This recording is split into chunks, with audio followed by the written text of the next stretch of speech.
Hi everybody, Mr. Pash here, and in this tutorial we're going to go over shading our basic forms of a sphere, cube, cone, and cylinder. Okay, we're going to try to fit all these on one page. If you want to use 2 pages, that's quite fine. The first thing that we need to do is sketch out our forms. You can put them in kind of a square grid here, or kind of scatter them throughout your page, totally fine. And you want to start off with a nice light outline, and with just kind of a lighter pencil here. I'll have this example up on my page so you guys can see what that looks like, but I'm trusting you guys make a nice light sketch here of just the contour outline of these forms.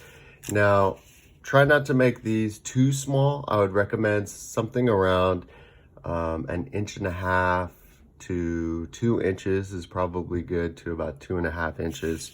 Don't need to go any larger than that, but probably don't want to go any smaller, just so you guys have enough space to kind of shade. When you're working pretty small, it might be pretty difficult. My water bucket here, nice clean water. My rag, a couple brushes. I'm going to use kind of a bigger round brush here. I'm putting a smaller round brush here for details, and maybe a smaller flat brush just in case, especially for squares. You know, when you get those nice flat areas, you might want to use a more square type brush than the rounded forms here. For paints, we're going monochromatic, and for the background, we're going complementary colors. Just kind of fill in the background, make this look a little bit more realistic. So I'm choosing a blue. Okay, you feel free to use any of the primaries on this. Blue with black and white for shades and tints, and a little dab of orange just to finish off my background here. Now I've put a couple extra just dabs of blue in here, just so when I'm mixing my shades, I can go ahead, and this might be my super light shade.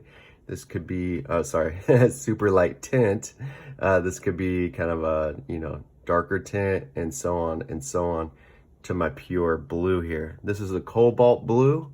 It's a very traditional blue color. It's one of your truest blues that you'll see in there when you're buying paint colors. So you can always kind of depend on cobalt blue being about the same. All right, so let's get to it. Let's look at some examples really quick. These are some past student examples. This one's pretty good. Nice shading in here. Okay, nice blending. We got the form shadow. It's missing our cast shadows and our reflective light. Okay, but on the form itself, this looks pretty good, especially these two. We can see the complementary backgrounds of the orange and kind of a tint versus the shade, just so it looks like the object is on the table. Missing the cast shadow, we kind of lose that illusion that it's actually on the table or on a surface. And it looks like they kind of gave up here. Less blending and definitely unfinished piece here. Let's look at another one. Okay, here we got some cast shadows in here. With these, looks like the blending's really good. Especially these two here, they kind of switch the colors, which is kind of nice, and but not necessary. I would just say here on some of the areas, you want to keep some nice crisp edges, especially if we're using geometric forms. You're gonna have some nice solid edges there, and it just adds definition to your piece. Only thing missing on the sphere is that reflected light in there, just a little tad. And when we're using color too, what you'll see in this tutorial is that the reflective light will actually be the color of the surface. In this case, it's green, so we might just add just a little bit of a green reflected light towards the back. Okay, and so let's get to it. I'm gonna fill in some of these, and then the rest I will do on a time-lapse video. We're gonna start off with the sphere. I always tell people, if you guys can shade a sphere pretty well, you can pretty much shade anything. Actually, I'll say if you could shade a sphere and know how to shade a cube, you can pretty much shade anything. You're just kind of looking out for those forms there. Okay, so what we're gonna do is not start off with a medium blue here. We're actually gonna start off with a very, very light blue. Okay, and Make sure you activate your brush. A little bit of water, but kind of wash out a lot of that water in there. You don't want it dripping. And, you know, I'm already going to use one of these other reservoirs here. I'm going to start off with a light tint, just a little bit of blue, and mix that around. I'm not using a mixing stick here. Okay, that's a nice, that actually came out pretty well here. Twirl your brush, make sure that paint color, if you're using your brush to mix, is mixed thoroughly in your brush as well. Sometimes you'll get like a little speckle of a solid color and you'll get a streak there. Okay. All right, so we're looking at our forms here. I'm just gonna zoom in just a little bit, get it a little bit closer. I'd also like to, one thing I'd recommend too, if you're right-handed, try to keep your paints, water, and towel all on one side.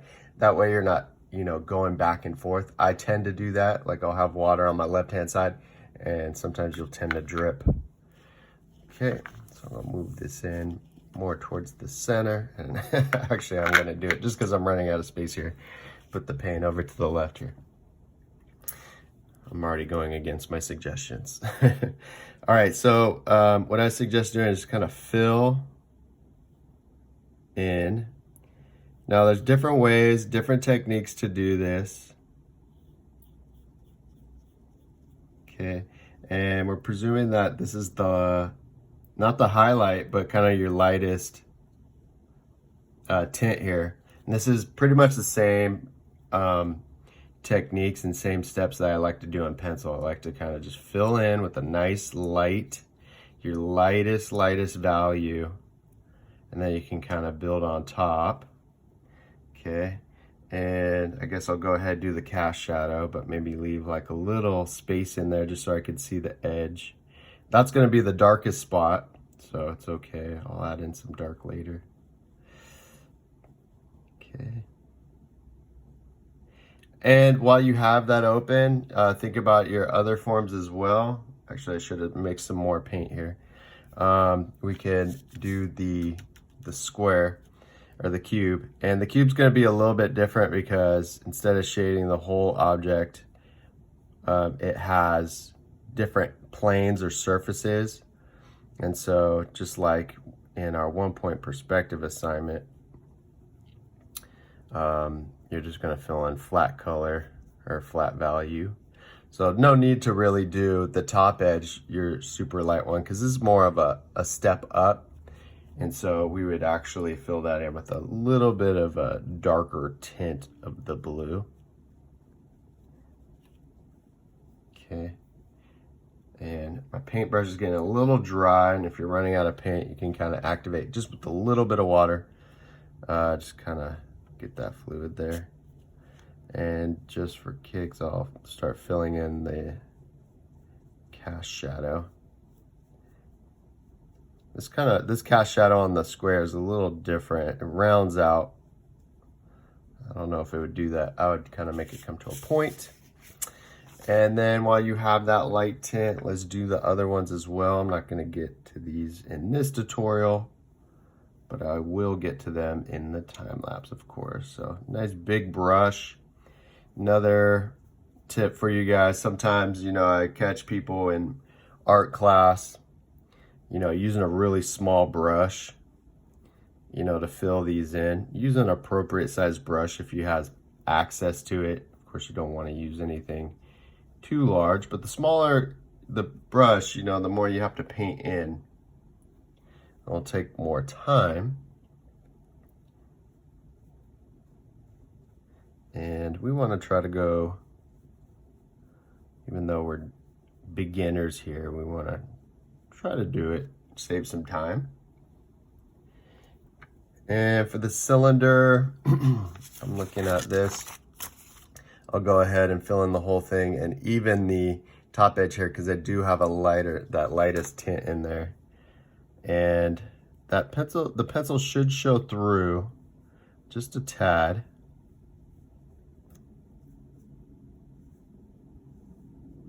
Or you can kind of leave some of the pencil in there, just lightly brush it in there.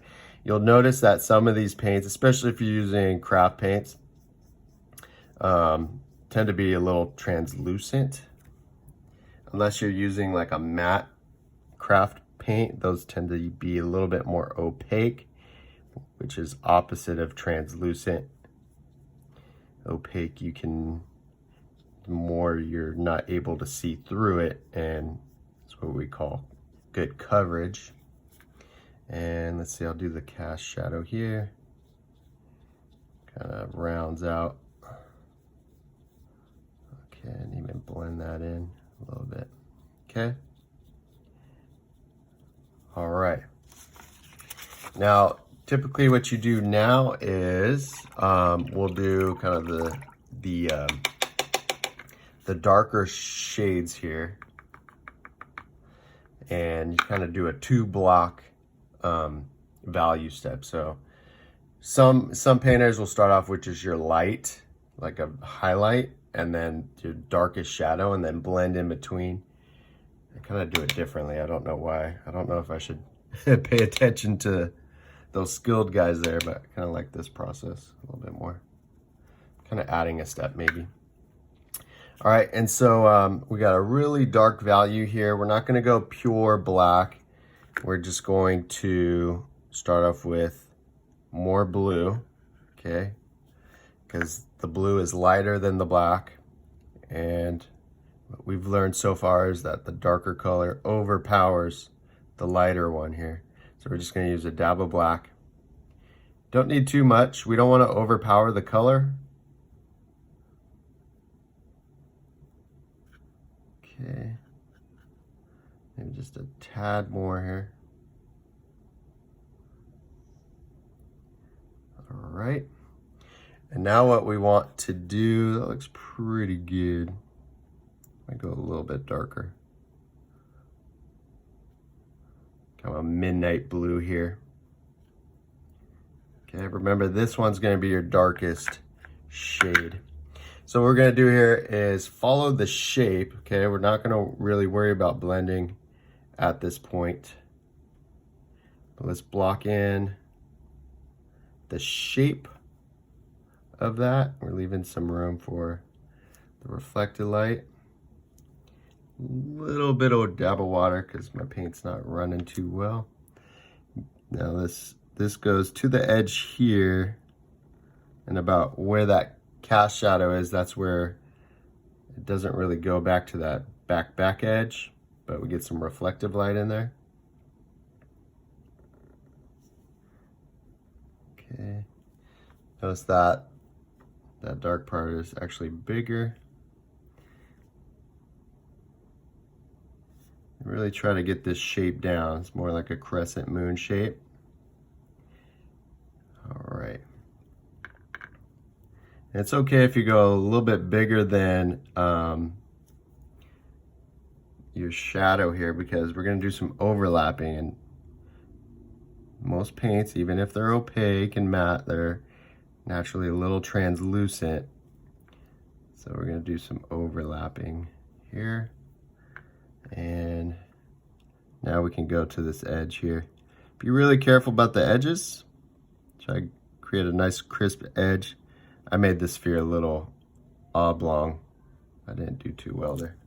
I want to fix it, but for tutorial sake, I'll just keep going. I didn't round it out as much here. Let's see if I can kind of fix it. The cast shadow. It's going to be a little weird. Okay, and it fuzzes out towards the edge, so most of this is the dark. You can see I'm adding water into it and it's becoming more translucent. Let's see if we can fix that. Just pure paint. Okay. And you could also treat acrylics a little bit like watercolors. I do that quite often. You add a little bit of water and you know, you get some light color underneath. You could actually create some nice blending with that. Okay, there's the sphere. Okay, 2 tones, or 2 values, I should say. I gotta work on my lingo, kind of interchange this stuff, but 2 values. Don't have the highlight in there. It's your lightest value with your darkest value. And for the cube, there's a little bit of reflective light in here, but that's okay. We can go right on top. It's okay to paint over darker colors.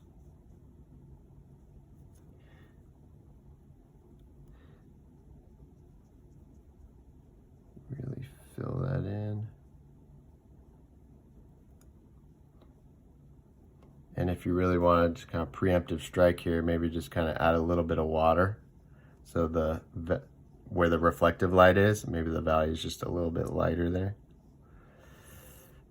Sometimes, depending on the paints, like if you have a translucent paint and you're trying to paint over a darker color, oh man, sometimes you gotta keep layering in there and it just becomes pretty frustrating. So,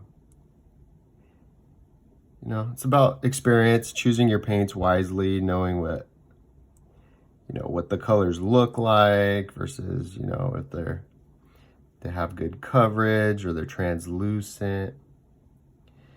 The master painters in the early days, especially starting with the Renaissance to the 1800s, they would add so many layers of kind of transparent glazes, and that's where they got these really good tonal effects, and the values in them are just really subtle, and the blending looks really good just because they have so many layers. All right, I just laid this paper in the paint. That's not good. Not too bad. Okay. So I'll skip these two in the bottom.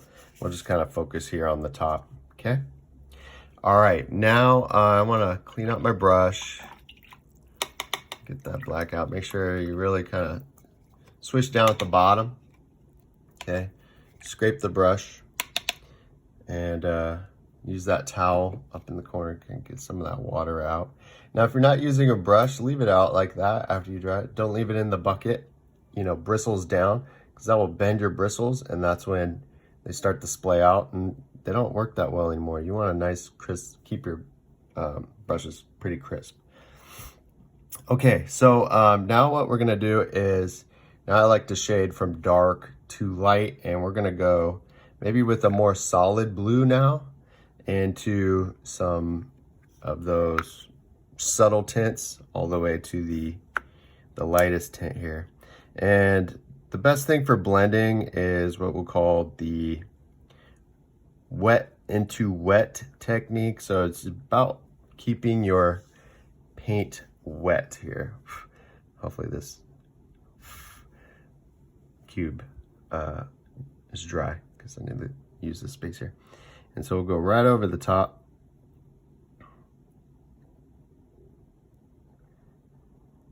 Okay, we'll go even over the shadow here. Yeah, this cobalt blue is pretty transparent.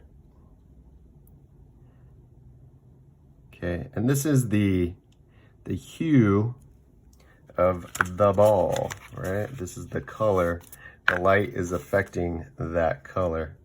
I'm gonna leave that maybe right here. Hopefully you guys can see it. I'll move this down. Okay. And, you know, when we're talking about shading and blending, we're talking about layering.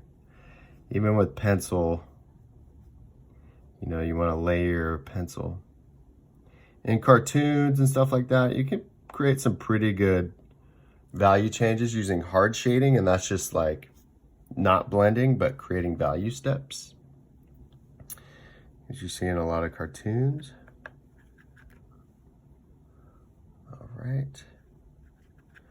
And I'm going to add a little bit of white to this. This white's going to give me some more coverage. Okay, don't want to go too light right away. And I want to try to work pretty quickly here. I don't want this to dry. I want it to blend in a little bit. Okay, that's that wet in the wet technique. Now with acrylic paints, which we are using, unless you guys bought oil paints by accident, acrylic paints that you notice, they dry really quick. Okay, So you kind of have to work a little bit quicker, which is nice because you could do stuff like this. Like it dries already and you won't slop into it. But as far as blending goes, sometimes they're pretty difficult to work with because they do dry, okay?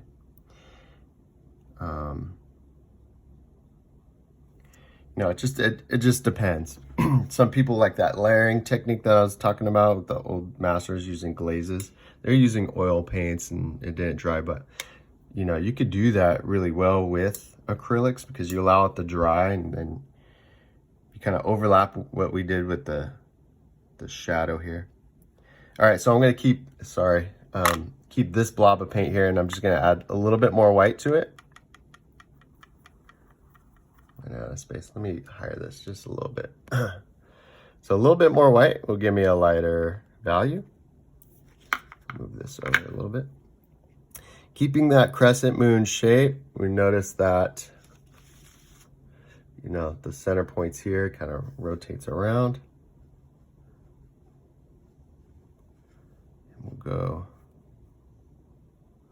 the nice lighter shade. We're getting a little bit too dark right away. We gotta go a little bit lighter. I'll overlap some of the other color in here. Just a little dab.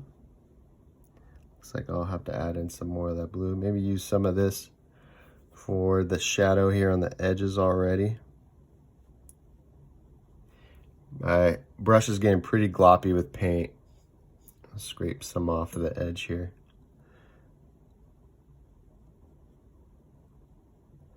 All right, and if we need to go back in, like if we kind of overlap too much of the shadow or the shade, the form shadow, can go back in over the top with a little bit darker one and blend in back.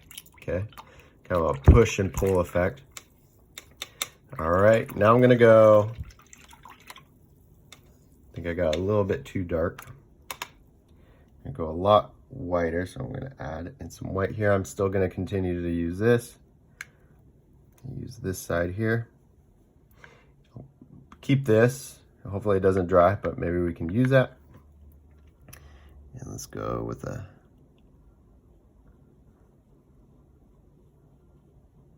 more lighter tint here.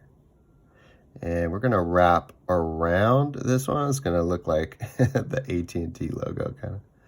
Okay. A little bit too much paint. And I'm going to take some of that paint out here and kind of use what we call dry brush technique. So there's no paint, not a lot of paint in the brush, and you see how it's like using a broom, kind of sweeping it. And especially if those paints are still wet, they'll kind of sweep into each other, just like that. Looks pretty good. Ooh, had a glop right there. Okay, let's cover that.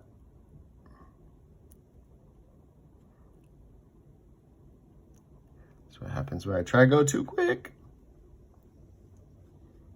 Okay. Keep it pretty smooth.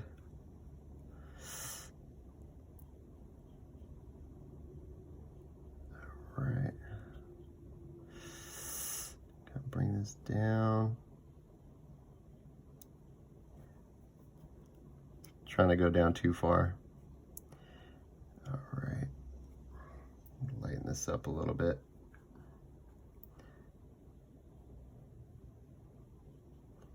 Okay, we'll go a bit lighter. Probably work back to that light tone here. Kind of overlap on top. And clean out some of the paint. Use this dry brush technique just around the edges. Try not to go too far like I just did in the last step. Okay. All right. We're getting there. Really good blending here. I kind of want to blend a little bit more in right here. So I'm going to take this medium tone I have in here. Kind of do some, what we call, this part's pretty dry, so we're just probably creating a little glaze effect here.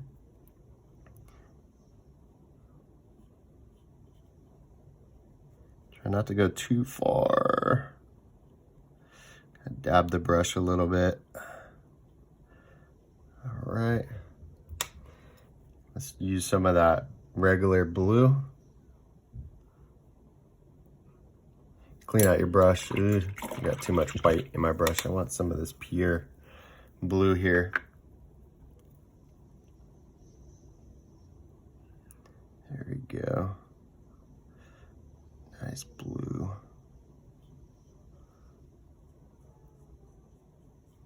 All right. Oh, that's looking good. Okay, and that reflective light in there, we can we'll keep it there. Sorry, I gotta stop saying kinda. Sorry. You guys can go back and play this video and see how many times I say that. And I'm gonna go back in over the top just a little bit with that form shadow here.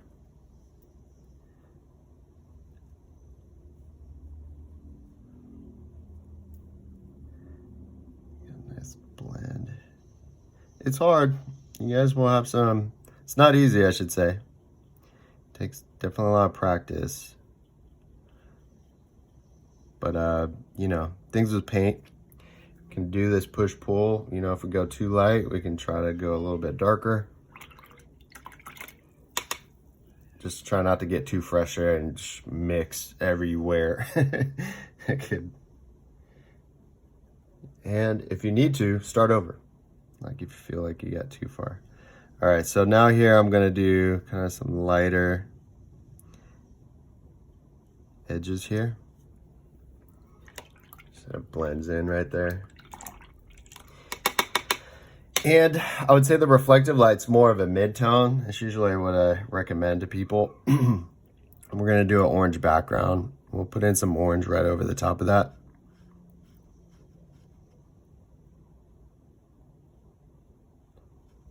And there we go. Woo. Finger painting. Okay.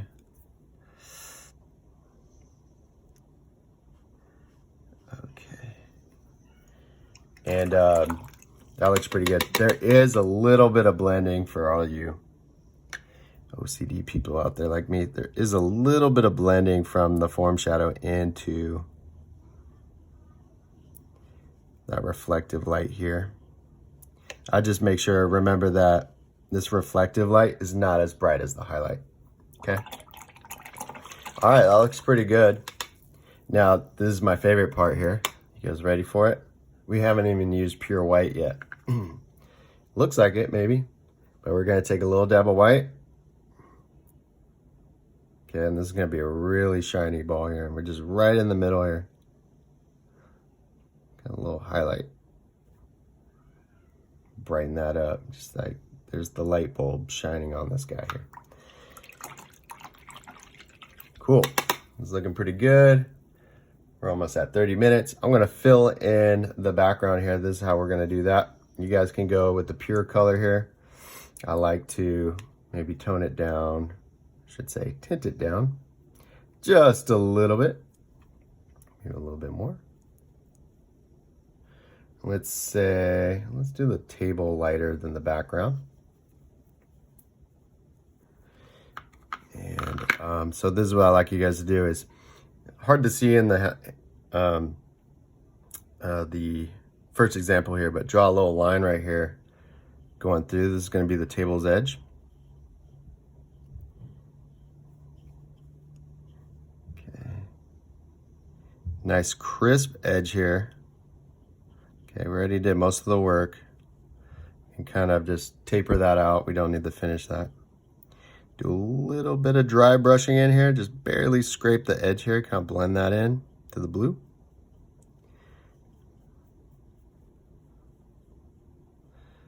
Good. Another way of blending that in, but we'll skip it. We're just kind of filling in here.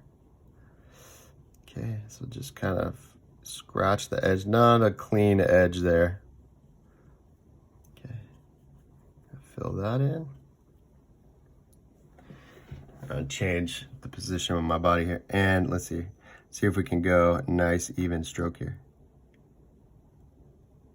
So I splay out my brushes Sorry for the sound effect. Oh man, I love doing that. It's so satisfying. I don't know why. Okay. Nice table edge there. And we'll kind of scratch out. Kind of make it a little sketchy looking there. Awesome. Now let's do the background. We'll add a little bit of black, or you can, if you have a darker orange.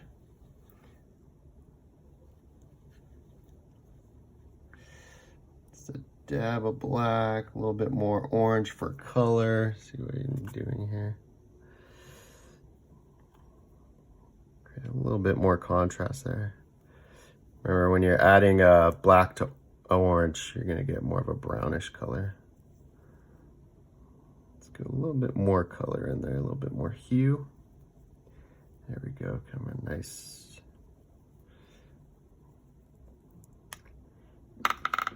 And we'll paint in the background here, okay?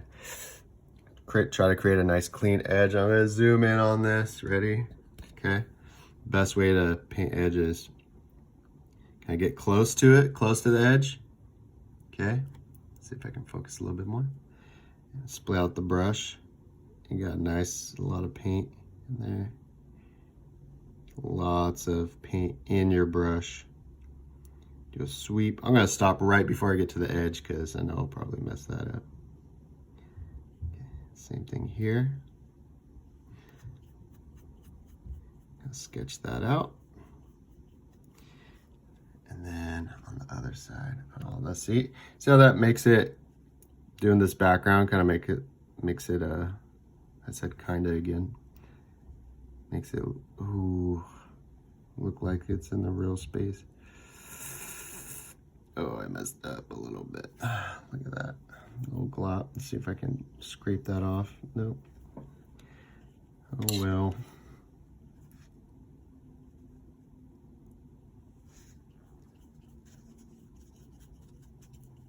Look at that, kind of make it look sketchy. Whew, that looks pretty good. I'm happy. Just last minute mess up at the end there. See, I'm not gonna clean out that brush. I'm gonna use a nice clean brush to see if I can kind of fix that. Said kinda again.